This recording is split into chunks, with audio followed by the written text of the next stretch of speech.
Warning: the contents of this channel are not intended for an audience of those under 13. To be honest, I know half of you are 9 and terrible, terrible sinners, and I have no right to judge you, but if you know what's going on, you're mature enough to not make dick jokes in the comments. Red was lying on his stomach on his bed, half asleep when the door creaked open. He groaned softly. He knew it was classic coming to check he just hadn't up and kicked the bucket.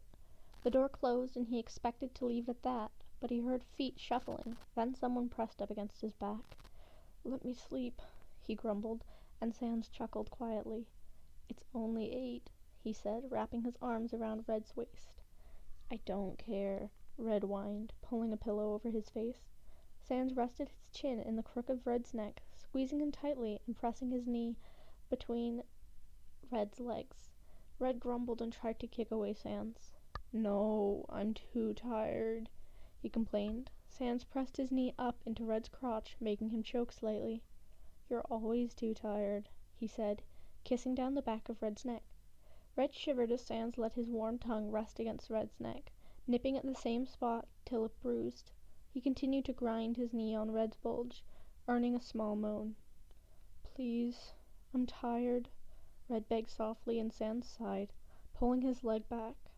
He flipped over and started to get up when Red grabbed his hand. "No, stay. You're warm," he whispered, and Sans laid back down. They stayed that way in silence for a long while. Then Sans slid his hand up and started fiddling with Red's collar. He flipped it around to look at the tags. There were 3 of them. One was a worn-down white plastic that said, "Certified Rabies Vaccination." That one always made Sans laugh. The second was a rusting bronze color, and it said "Red" on the front, and had Papyrus's number on the back. Then the last one. It was bright silver and clean, the letters painted black to make them pop. The engraved letters spelled, "Property of Papyrus." Sans frowned and sighed, dropping the tags and pulling Red close. "What's wrong?" Red asked softly, linking his fingers with Sans's. There was a long silence before he spoke. "I don't like that he makes you wear this," he admitted, tugging at the leather. "You're not property." Red rolled over and pressed his forehead to Sans's chest. "It's not really that bad," he whispered, closing his eyes. Sans sighed again. Why don't you take it off?" he asked, and Red shrugged. "I can't. It's locked." Sans turned the collar to look at the clasp. Sure enough, there was an aura of magic keeping it closed. "I'm sorry," Sans mumbled and tucked Red under his chin. Red shook his head slightly. You should be," he grinned. "You won't stop talking. I'm tired."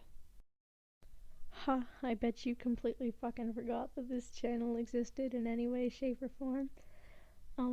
I want to get back into the narrations because it's fun, but I'm bad at it. But it's fun.